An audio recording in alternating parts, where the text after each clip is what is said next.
welcome to the Coaching Uncovered podcast. My name is Brent Davis, and this is my podcast where coaches come to talk about coaching. And I am going down the Australian path again, and this is a path that I'm keen to take.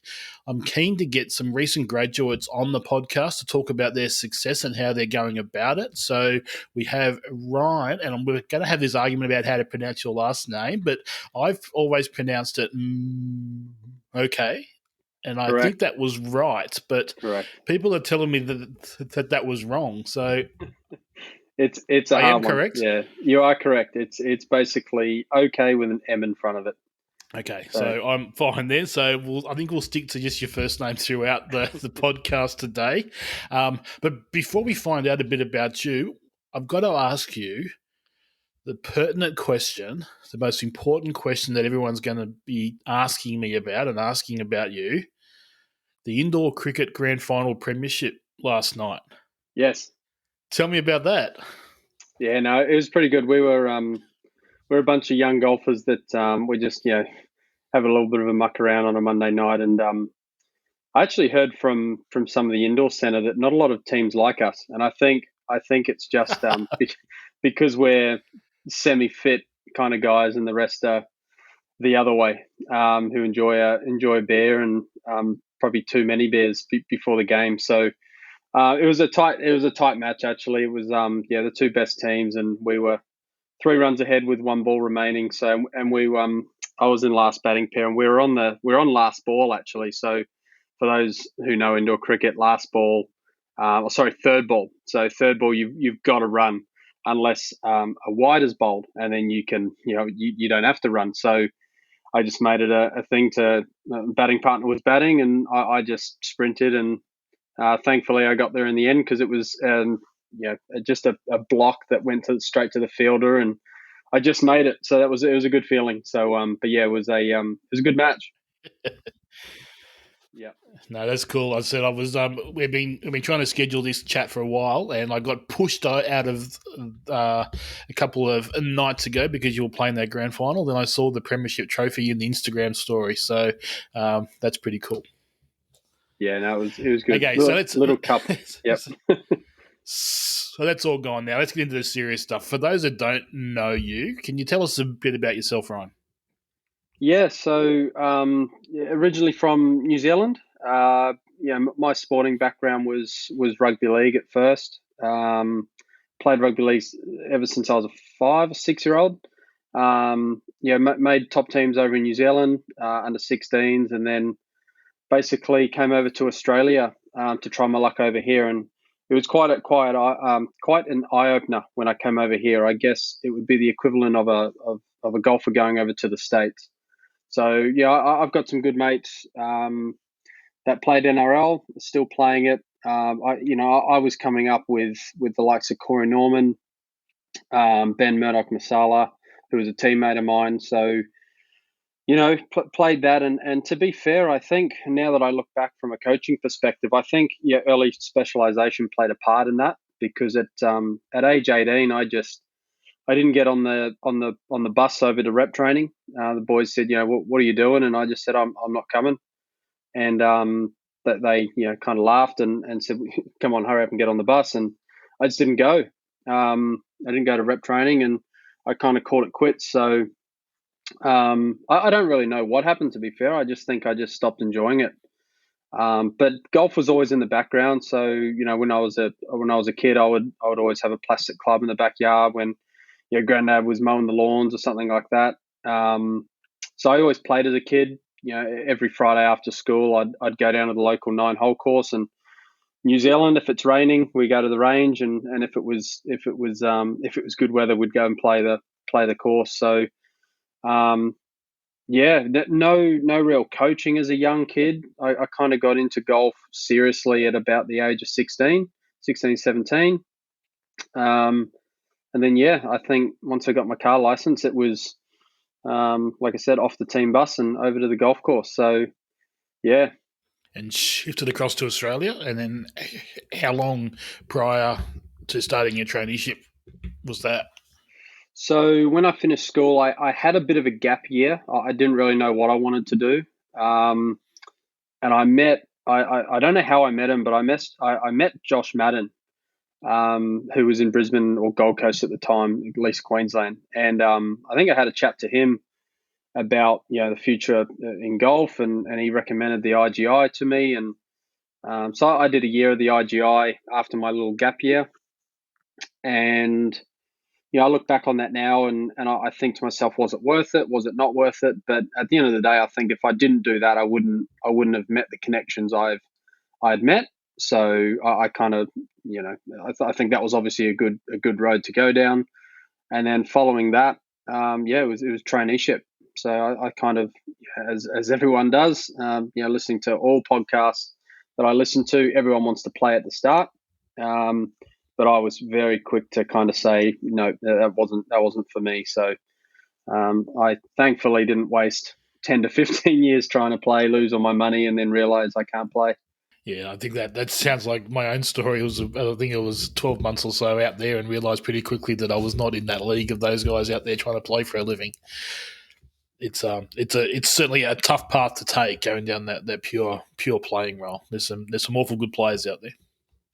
Yeah, I mean, I didn't get in the traineeship for my first year. I tried and I played horrendously, and I got that call that sorry, we can't accept you this year, and I can't really remember how I took it. I think I just kept trying. I just kept trying to improve my game and at least get the playing standard good enough. And then the following year, I played all right and got through, and here we are. So yeah.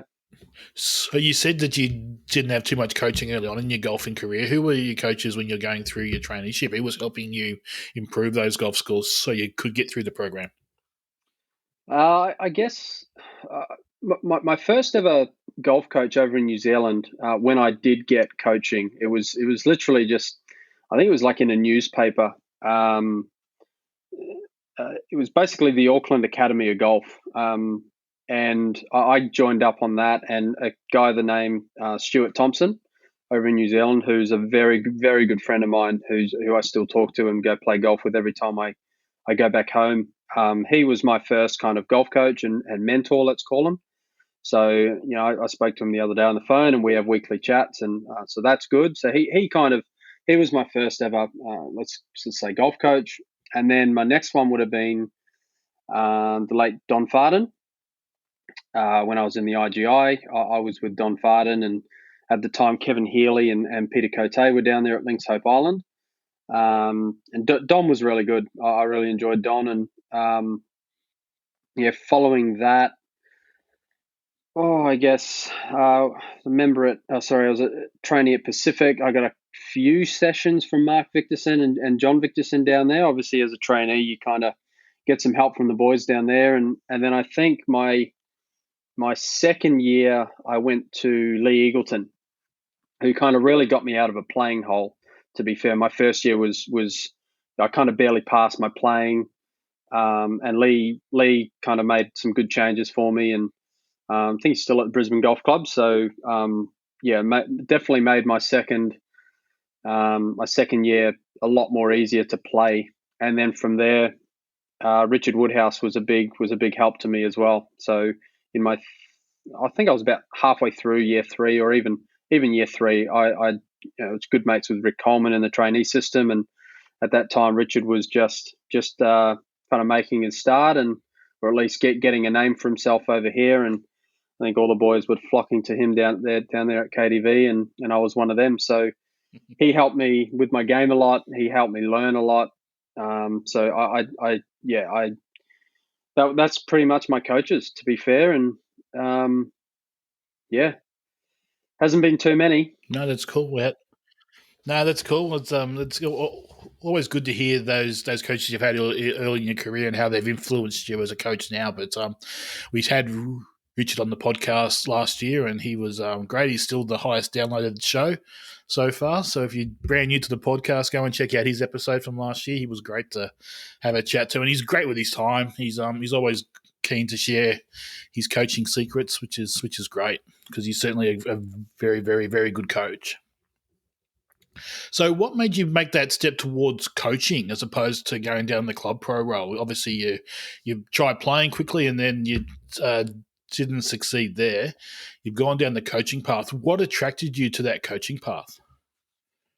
It's funny you asked that. So there was a 36 hole event at as a trainee at Indooroopilly, and I remember the week really well. I practiced really well that week. I hit the ball fantastic on the range, and I turned up to the event, 36 holes at Indooroopilly, and I think I shot 91, 92.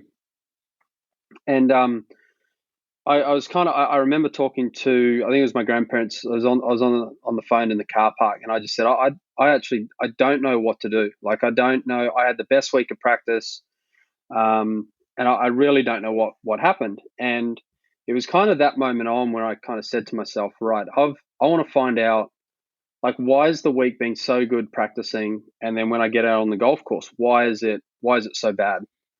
And from that moment on, that's when I took the coaching, route, and kind of decided to figure out what the hell was going on. So yeah, that's, if it wasn't going to be playing, it was definitely going to be something outside. I'm not an indoor guy. Even at school, I got kicked out of classrooms. I wasn't focused. Anything to do with sport, I was really good at.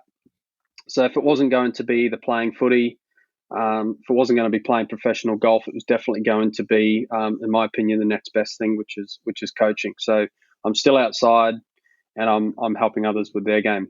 It's a pretty common story. I hear that on podcasts all the time. Coaches say that they were searching for answers in their own game and couldn't find them, so that kind of put them down that coaching path. So it sounds like that was where you kind of went. You were trying to find answers for your own game, couldn't find them to your own satisfaction, and thought, well, I'll get out there and do it personally and find that information, which is really cool, really cool. Yeah, 100%. Which kind of leads to the fact that you've got about 4,000 certifications, which is great. I'm a big fan of continuing education. I enjoy going down that path personally and picking up different things, but you've just got to take a quick glance at your site to see all the certifications that you've gone and done. What attracts you to doing that extra training? I think first things first. It's not about the certifications. It's not about the certificates on the wall. It's more for me. I'm a bit of a perfectionist with whatever I do. So if I'm going to do something, I don't do it half-assed. So I think for me, it was about, you know from that day on, it was, okay, what's going on? Why didn't I perform after having one of the best weeks of practice? And it was a search of, who can I learn off, and some things I'll agree with, and some things I won't, but I'll use what I'll agree with. So I guess, part of the certification process, with the certifications I've done, they mean nothing at the end of the day in regards to, just having them doesn't mean you're going to be successful. It doesn't mean anything. But what you do with that knowledge that you've attained is the key thing there. So I just use as much of those certifications as I can to know that, hey, I've done TPI and I like TPI, but I also don't like this part of it. So I'm not going to use that part, but I really like this part. And basically, with whatever learning I've done in the past and what I'll continue to do in the future, is exactly that. It's going to be, I might only use 10% of something, but at least for me, I would much rather do that certification or do that course. You don't even have to call them certifications, but I just want as much knowledge as I can in my head, so that if someone comes to me, I don't have the answer of, oh, I don't actually know what to do with you.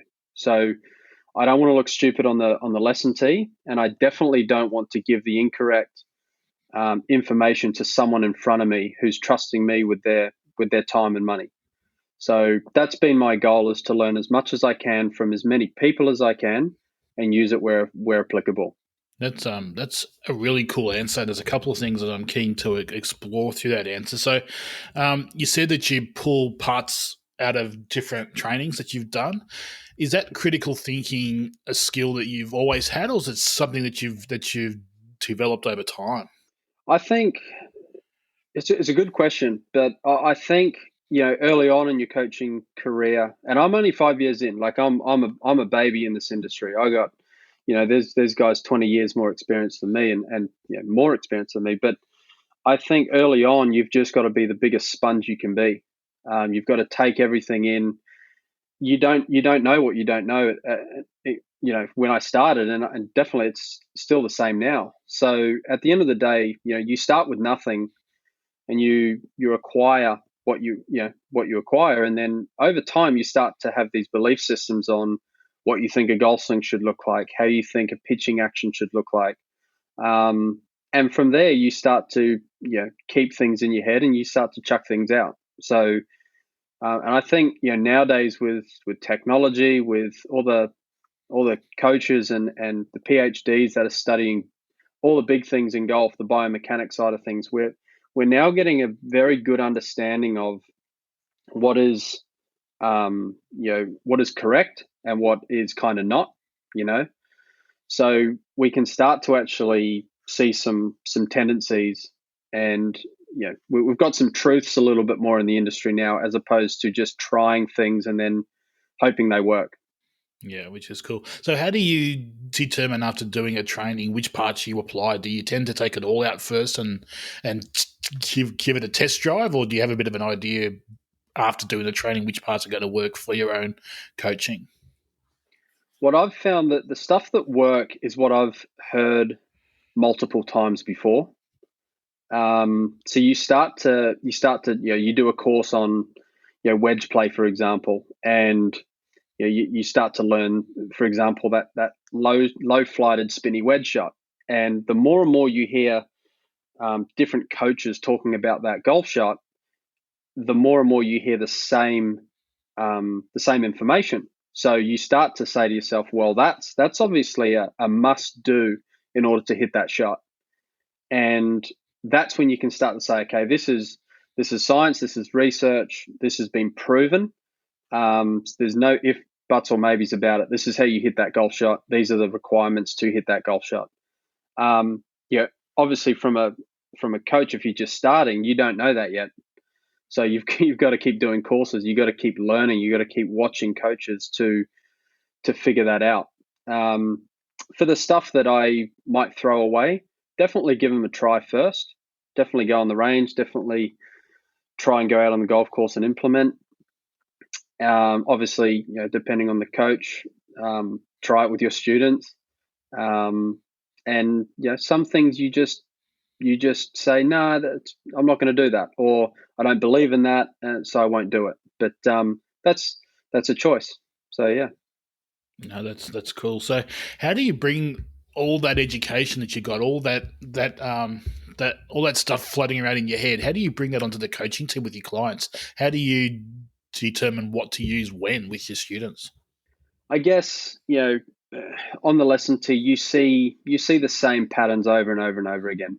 I think obviously everyone's individual, but patterns are always the same. So if someone's struggling with a slice, for example, they're most likely not going to have much rotation. They're not going to have much depth in the arms, in the body. And you slowly start to see, okay, this player needs to have more rotation, more depth, a club face. Obviously, club face and path is hugely important. But you start to see the common tendencies of a slicer, and you start to use similar drills for a lot of players. Obviously, each individual's got their own physical limitations and all that kind of stuff, but you start to see certain trends the more and more you coach. Whereas once again, when you start coaching, you don't see those trends. So it's just time and doing it over and over and over again, and seeing a lot of people and coaching a lot of people to finally get that information that's in your head out on the coaching tee. For me, I don't think all the information that I've got, or however much information I've got in my head, I think 2% comes out on the lesson tee. Perhaps I don't even know that exact number, but it's good to have the other 98% in there just in case. So that's just my way of thinking about it. I would tend to be on the same page as you there. I've always thought if we've got that information there, it actually makes coaching simpler because you've got all that background information that you understand about golf swing, and then you can see it on the swing, and then you can simplify it really quickly for the student in front of you. So, no, that's really cool. You were up for a PGA prize in 2019 for game development. I think that was tied into your junior coaching program, I think. So can you talk me through how you set up your junior programs? Yeah, so I think it was basically halfway through my final year of my traineeship when I was at Wynnum Golf Club under Matthew King. He kind of said to me, hey, we've got no juniors. I want you to take it over and do what you want with it. Try your best. So I went about it and just tried to get as many juniors into the club as possible. So to grow the juniors, we had about 3 or 4 in a group. That was about all the juniors we had. So started with that, and I slowly but surely just ran a heap of come and try days every every term. Got about 40 kids into each term, and then basically, you get 5 out of that 40 book into your program. And over the year, I mean, if you did 4 of those and you got 5 kids out of every one of them, you had 20. Well, I did that for about 2 years. I did that for about 2.5 years, and it finally built to a program that now has about 60 kids. So, and that program's been full. It's been at full capacity for the last 3 years. So, for me, it's just about making the game fun. There's so many ways to teach kids, but I think to keep them in the game, it's just got to be fun.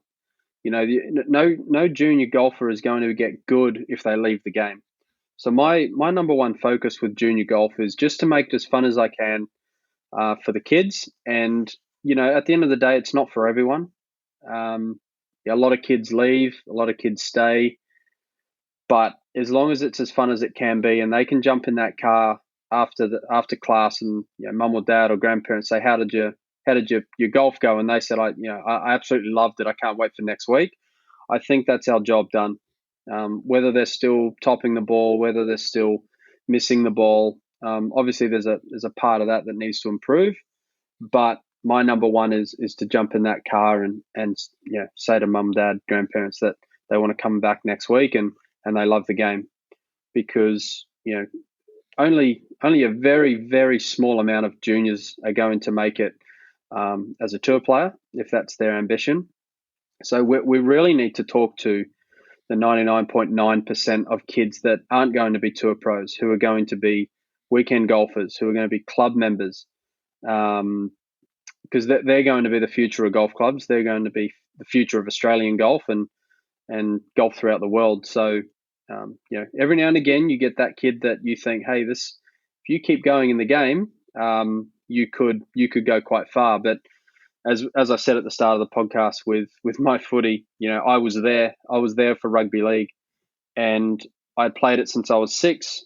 I'd made every rep team under the sun, and then I just stopped playing.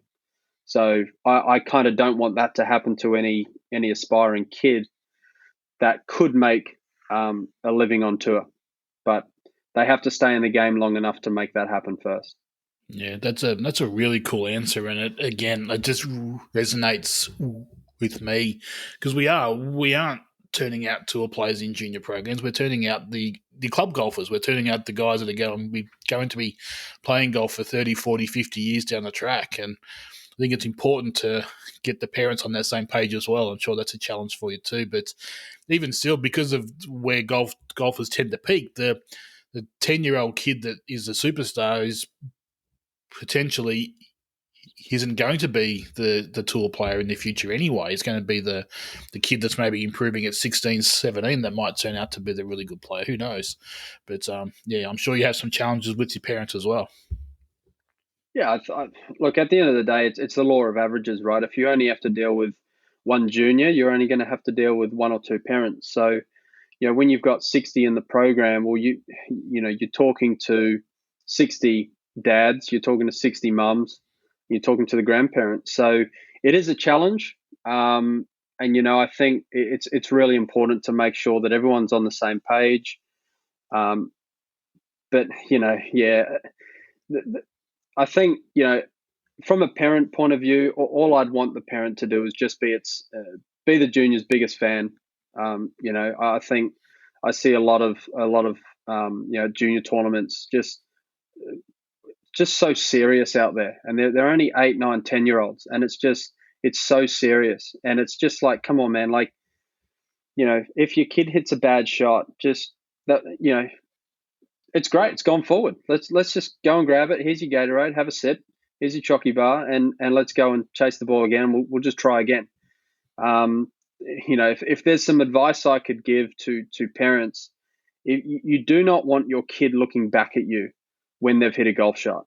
Because they're then seeking approval. Mum, Dad, was that shot okay? Are you happy with me? I think if we can just let the kid play, and the parents just stand aside for that shot, and just don't have the kid look back at you, just because they are seeking your approval. That they're looking for for what you think. So body language and how you say things to a junior is so important.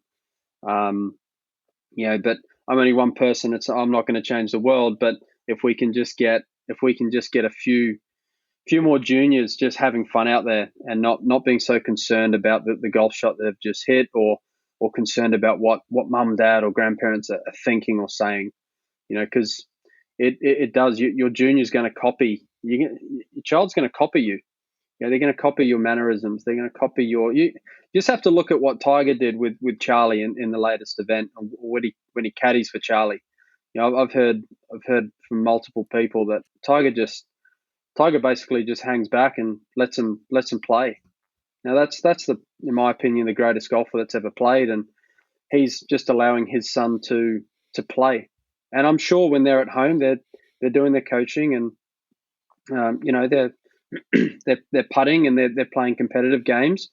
But when Charlie's playing, I'm pretty sure that Tiger's just sitting back and enjoying watching his son play the game that he loves, and that he's the best at. So really cool advice there. So apart from keeping it fun, which you stressed all the way through that conversation about juniors, is there any other changes you have to your coaching when you're coaching kids as opposed to coaching adults?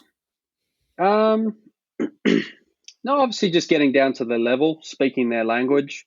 And again, I think with juniors, they come to golf for a completely different reason than adults. So I think it's important to understand that, and that's why I kind of go back to the lesson tee. Don't make it too technical. Try and make it as, like I said, just as fun as possible, and as long as they're having a good time. But I just talk maybe just a different language to them. Talk a little.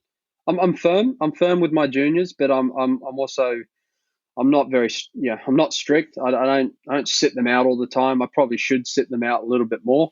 But at the end of the day, it's their time after school where they're not having exams. They're not, getting told off by the teacher. So I just try and make it a place where they want to come and see me, and I want to see them. So. Cool. Awesome. Okay, so now you're, as we've spoken about, you're a recent graduate, so you're a young gun out there that's blowing up my feed on my social media. You've gone a shift. There's a shift in Australian coaching, or coaching in general, away from the traditional half-hour golf lesson models. Can you tell me how you set your programs up for your students? Yeah. So, look, again, when you first start, you've kind of got to you've got to take every lesson you can, right? I mean, you got to pay bills and that kind of stuff. So, but I think what I've learned over the years is I started with a group called RGX. That was kind of a few years ago, and they really set me off on kind of the way I run my programs now. So ideally, what I like to see, and this isn't ideal. This isn't, I don't do this for everyone, but I'd like to, but I'd have to say no to so many sessions. So I would love to see a player on the golf course for, just for 9 holes before I even see their golf swing. To me, 9 holes on the golf course allows me to see every single part of their game. It shows me how they make their birdies. It shows me how they make their big numbers, and every skill. So there's the decision making, full swing, short game, putting, bunker play, all of that kind of stuff in one session. Whereas obviously, if we went through, the half hour or the 1 hour model, it's going to take 5 to 6 sessions of me actually seeing what they do, which then in turn, obviously from there they're gonna tell me most likely how they play golf. Well, I'd rather just see it. So yeah, I mean, ideally 9 holes. I create a plan for them, so I make sure that there's a written plan moving forward, focusing on the key areas that they want to, or that we have to focus on based on their goals and their commitment levels, their time restraints, financial restraints, all that kind of stuff. So, I think, that I'd love to kill off that half-hour model. I just think you just can't do anything in half an hour. And I think to me, it's just not a good way to promote learning the game of golf. So many people come into the shop or into any shop and say, can I do a half an hour golf lesson? Because they're so used to coming in and allowing themselves to have a half an hour golf lesson. Heck, some of them I've seen 15-minute lessons. Like, come on, man, we've got to do better than that. I think as coaches who want to seriously make a change in players' games, we've got to do better than providing 30 minutes of our time. I think, an hour minimum. I don't go into a doctor's surgery and say to them, well, I only want 10 minutes and I'm only going to pay for 10 minutes. It's like, well, you go to the doctors and you pay your fee, right? So I think golf coaching would be a lot better off if we could kind of train members or anyone taking a golf lesson. Let's call it coaching, right? Let's try and maybe even get rid of the word lesson, and actually take a lot more care. And I think people want us to take charge. At the end of the day, we are the experts, and we can identify where they need to work on their game. And I've turned a few lessons away and started to turn a lot more away now. If I get, can I get a 30-minute driver lesson? I just don't do it. I just can't do it, because I know in my heart of hearts that that's not going to improve the player. At the end of the day, if we're not getting results for our player, we're not doing our job. So some might argue with that, and I know there's the other side, and we're saying, someone might just want to come and have a chat, and that's cool. But I just don't do it that way. So yeah. Oh, that's cool, and if we can get a bit of chat going on social media about that'd be cool as well. So you can certainly hit the Coaching Uncovered podcast socials up, and we can start a bit of a chat going. But if you're in a situation as a coach where you can afford to turn those students away and just attract the students that you want, that has to be a positive. Yeah, 100%. But in saying that, I think we take the half an hour golf lesson at the start to make money, or to have something coming through our bank accounts. And I think that's why it's probably never going to go, because it's there, it's in front of us. But if you really ask the coach the question and said, look, do you think that half an hour or 15 minutes is good for the customer for longevity of getting better at this game?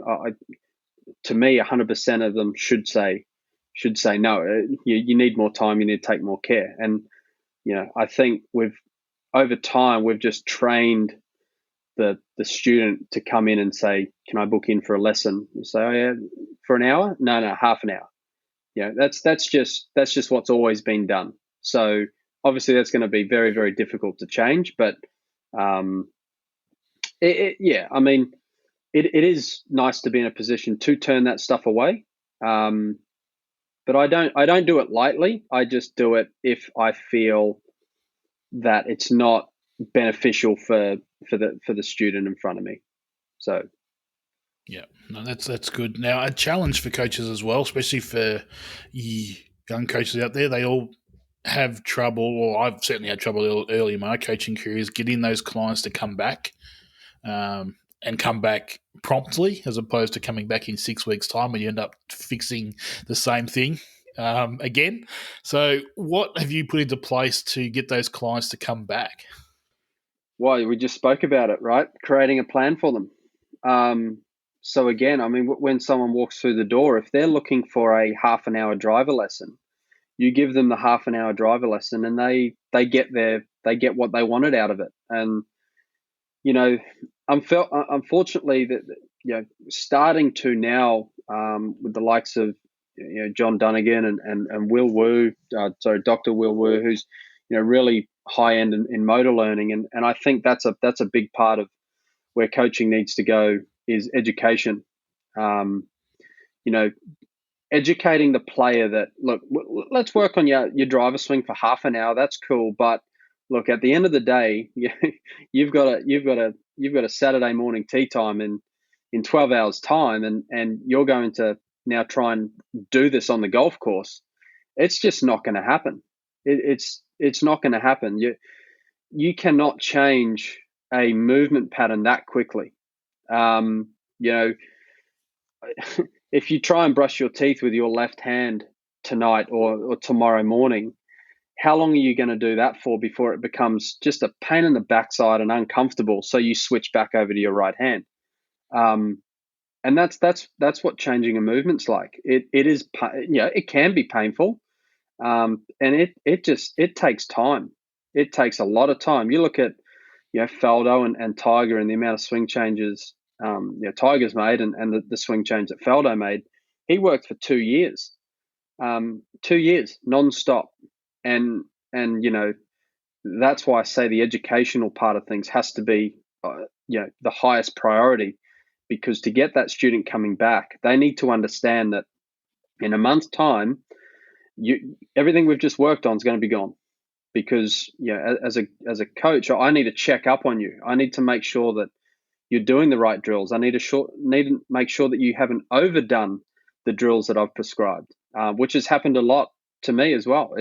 I don't see a student for a month due to work and stuff, and they've gone completely the other way. You turned a slicer into a massive hooker of the golf ball, and now you've got to go back to the slice movement almost. But you've got to explain to them that this is the way we've got to move, because you learn so quickly that, hey, let's not leave it a month next time. I want to see you next week. But again, it's just the educational part, and I think the more we accept those quick fix, should we call them, lessons, the more we're not educating that player on what it actually takes to improve, which is what they want at the end of the day. They want to improve. They're coming to us to improve their game, and we are the professionals. We are the leaders in that, and we should be setting the plan for them, not them deciding when they should see us, because they don't know, and nor should they know. That's why we're coaches. No, that's awesome. You dropped a few people into that conversation that are on my hit list to get on the podcast. So we're in chats with John at the moment to try and get him on. And we've tried to schedule a couple of times, but it keeps falling through at the moment. But we'll get him on, and certainly going to get Mr. Robbins on as well. We're just tying down some times with him. He's a very busy man. He's hard to find a free hour to have a chat with him. So that's right. We'll hopefully get those guys on the podcast soon. You have a pretty significant presence online with regards to coaching and social media. Let's talk about the online coaching first. How does that fit into your coaching at the moment? Yeah, look, I mean, the online stuff I'd like to do more of. A few sessions with some guys in the States, which has been awesome. And it's a real learning curve. And Steve Giuliano's been a big part of that for me. I've been peppering him with questions because he's one of the best at it. But I think online is it's underrated. It can be such a valuable piece of coaching. Exactly what we just spoke about the leaving a student for a month to work on the drills that we've prescribed. But why not set up a program where you do your face-to-face lesson with that student, and they also have the ability to video their swing and send it to you. So I use, like probably a lot of coaches, I use Coach Now for all my student reviews. And I say to all my students, you are more than welcome to send through your your swings and video them, and I'll get back to you on that, because that's a part of the coaching. And your responsibility is, your coaching session's not over just because they've left your lesson tee. So I've got a lot of students that use Coach Now, and they send me their swings, and I can then say, hey, we're not doing that enough, or just make sure you're not doing this, or everything's on track. Even just a positive, hey, it looks good. Like that's sometimes all they need. But I'd rather that than go a month without talking to them, and that's obviously how you keep the relationship going as well. So, but the social media side of things, that's how people are going to social media first nowadays. That's how they go and look for you. So that social media is a big part of obviously any coaching business now. We've got to showcase what we're about, how we do things, so that students, when they have a session with us, they kind of already know us. They already feel that they know how we operate, how we talk, the language we use. Obviously, there's part of the business sense of trying to grow your business. Obviously, I see so many swing tips and stuff like that on social media, and while that's great, there's a massive business side of things there, as we want people to see that and to say that, hey, I like how that guy talks, and I like his language, and I'm going to go and get a lesson from that person. So.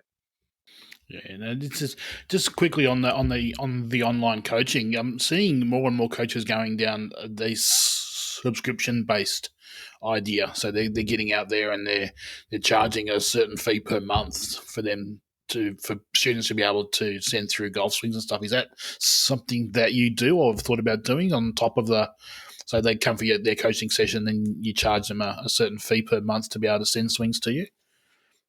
Yeah, so it's a hard one, right? Because with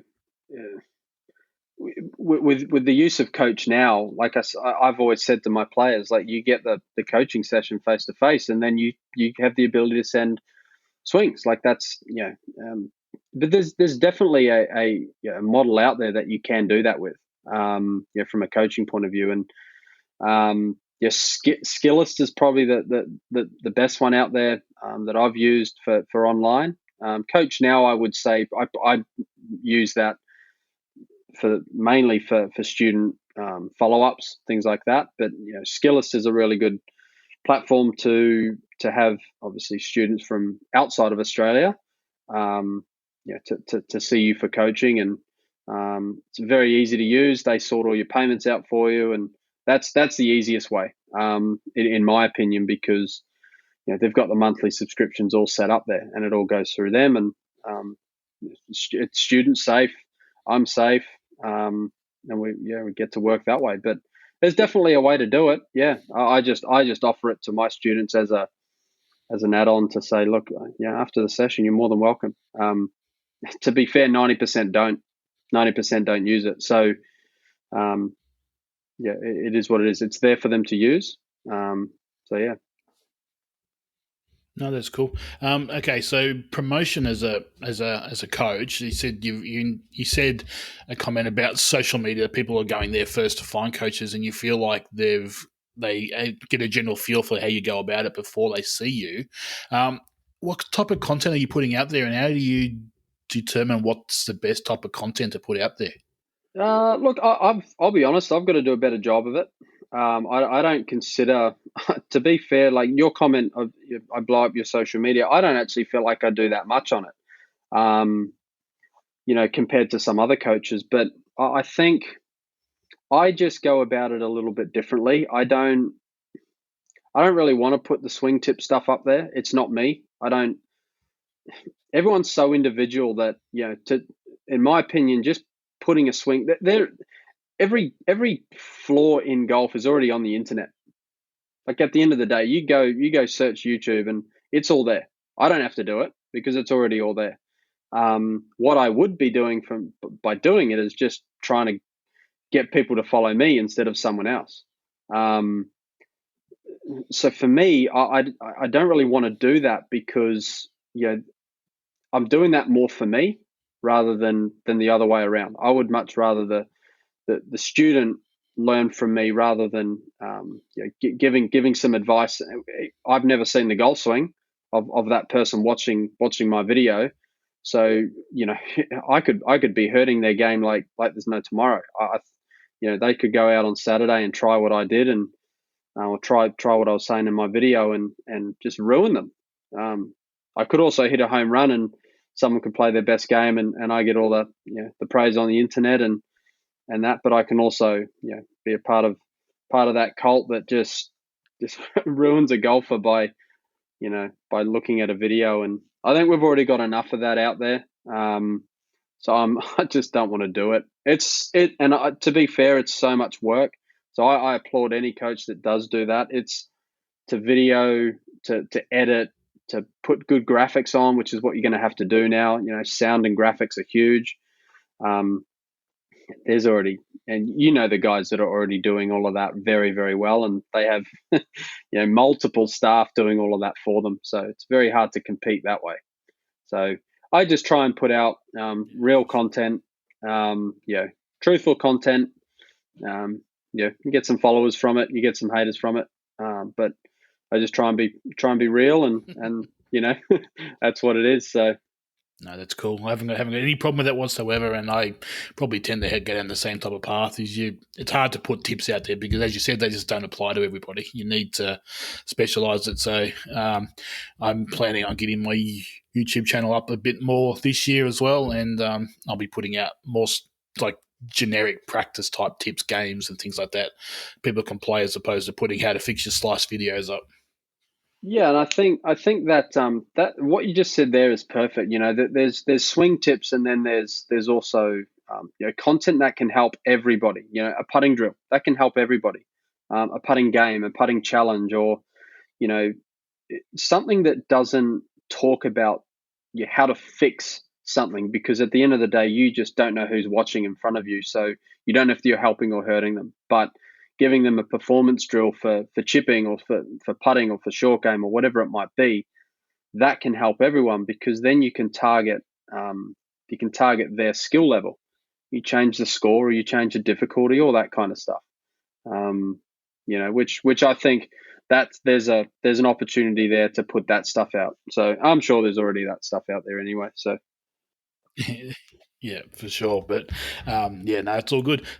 Again, Ryan, thank you so much for your time today. We've got a few questions I'd like to ask everybody. So we're going to throw those at you now. It's gone from 4 to 5. So I don't know whether you tuned into the podcast last year, but we had a fast 4. It's turned into a fast 5 this year. So I think you're the third guinea pig on the fast 5 this year. So the first question is, any tips for young coaches starting out there? What advice would you give to them starting out?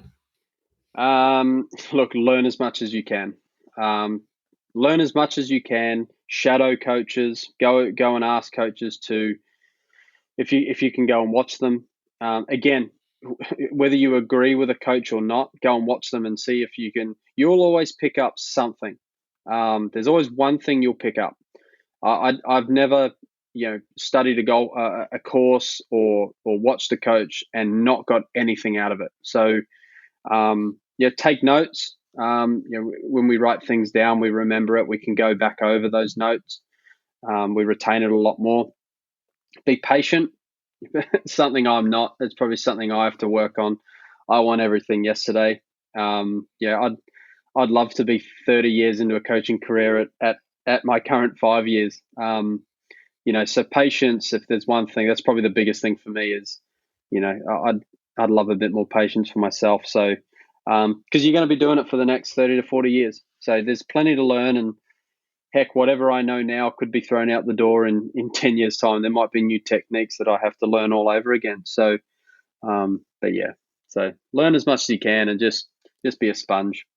No, that's pretty cool advice, and it's something that seems to pop up quite often on the podcast when I ask that question. So I think that is great advice. Because again, it's so easy to find information these days. You don't have to go to the range and watch coaches. Back when I was going through and building on my skills, it was a question of going and seeing someone in person. But these days, you can find people's coaching online so easily. It's you got zero excuse these days. So hopefully there's a few players tuning into the podcast as well. So have you got any tips for golfers out there? We just spoke about we shouldn't give tips out, but any hints for golfers how to improve their game? Yeah, so I mean, at the end of the day, my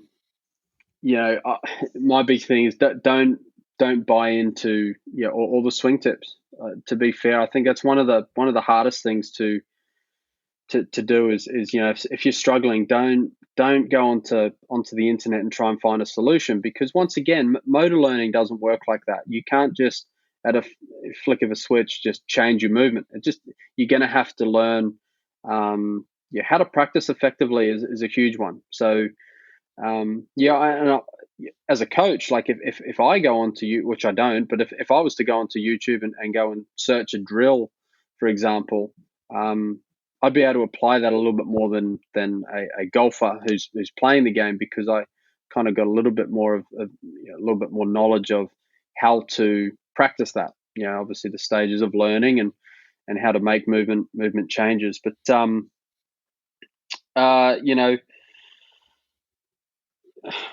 be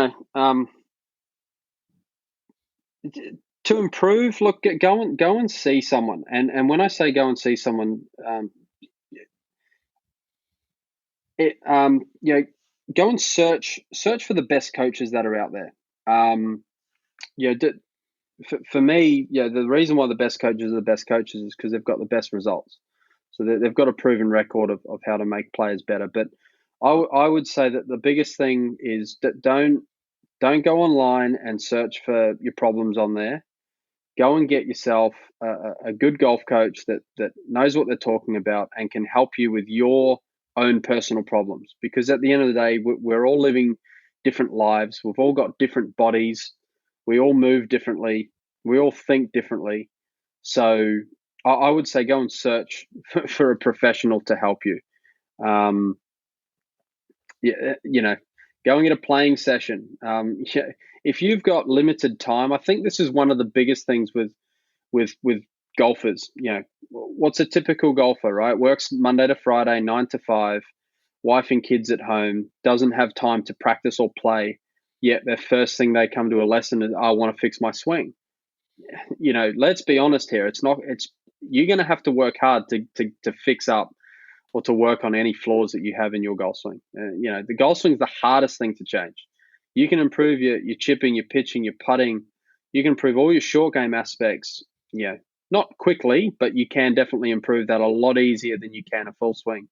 So going at a playing session, focus on playing the golf course with what you've got.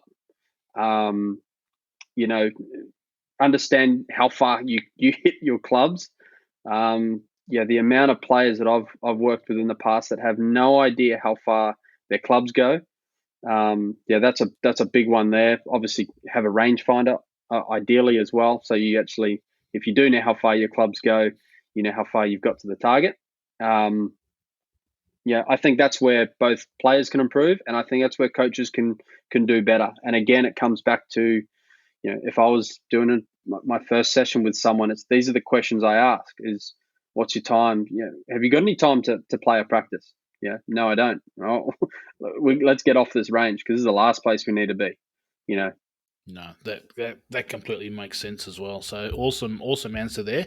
So anything you would change in your career so far, apart from having to be slowly going through it as opposed to jumping 20 years in advance? Is there anything that you would change in how you've gone about it so far? No, I wouldn't.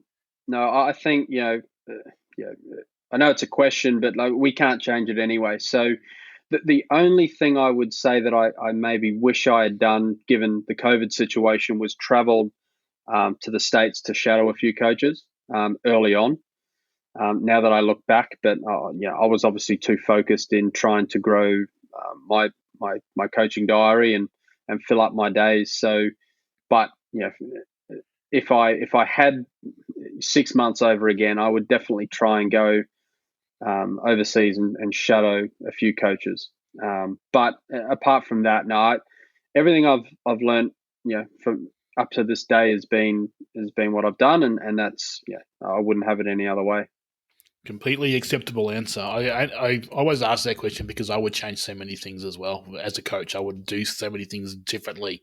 But I've been floating through the system a bit longer than you have. So I got a few things I would have changed early on. So that's why I asked that question. Where do you see yourself in 5 years' time? So what are the long-term goals? You can answer it from a personal perspective or from a coaching point of view, or for both, if you like. So 5 years' time, where are you and where is coaching?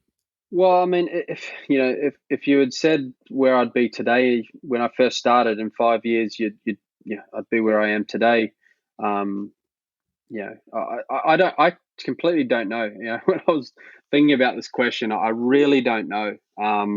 The golf industry can change at the drop of a hat. So an opportunity may come up in another country, or anywhere. An opportunity can come up anywhere. So I really don't know. But what I do know is I'll be continuing what I've been doing for the past 5 years, and just being a sponge. And hopefully when COVID finishes, or if it finishes, we can kind of get overseas, and I'll definitely go and shadow some coaches. And you never know what that leads to either.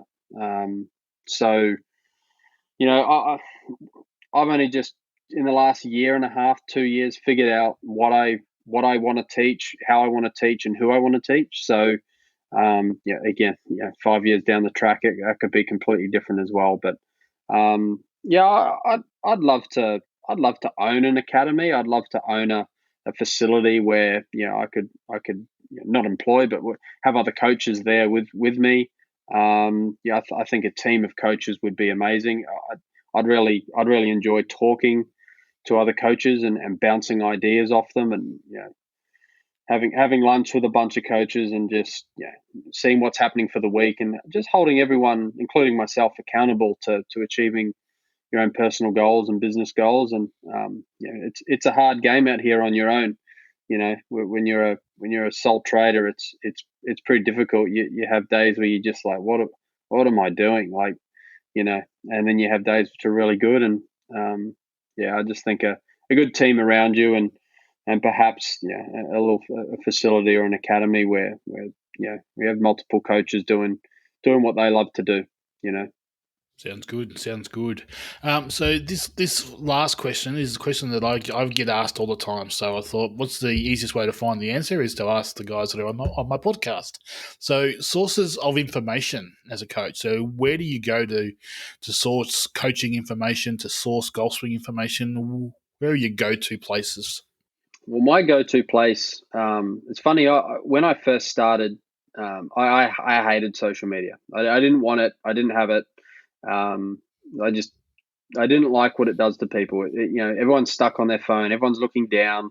Everyone's obsessed with it, and I refused to get it. And I became a coach and realized, well, I'm going to have to start promoting my own business. So I got social media, and I become one of those people with my head on my phones. And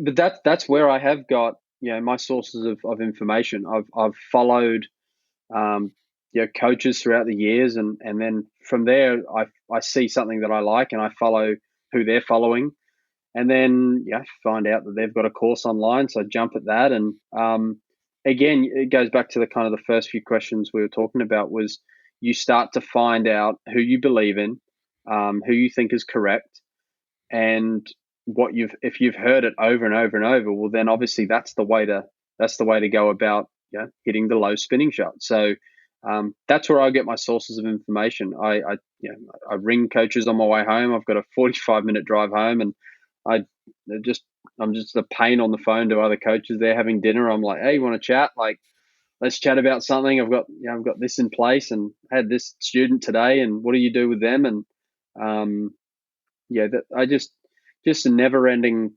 search for different coaches and different ways of doing things. And like I said, you'll keep some of it, and you'll throw most of it out. But you'll soon find who you want to follow, who you believe in, and the way you want to do things. So, yeah.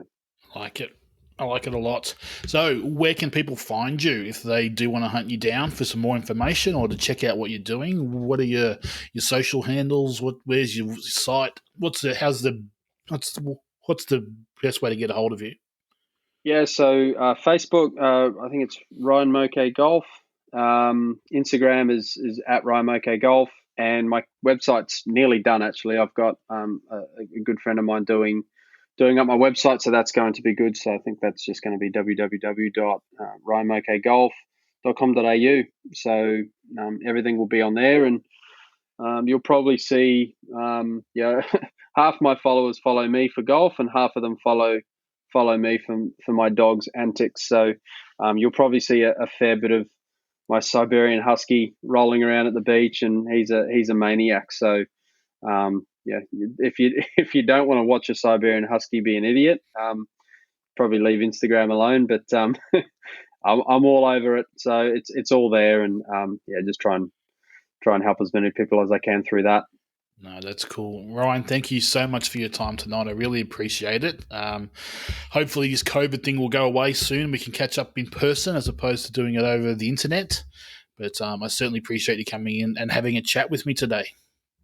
No, I appreciate it, Brent. I've listened to basically all your guests on the podcast, and it's like I said, 45-minute drive home, and I get no one answering the phone when I ring anymore. That they all know I'm calling because I'm driving home, so I chuck on a podcast instead. And I'm always listening to you and other coaches. And like I said, if anyone else wants any help whatsoever with their coaching business, I don't claim to know everything, and I definitely don't know everything. But if I can help in any way, I'm more than happy.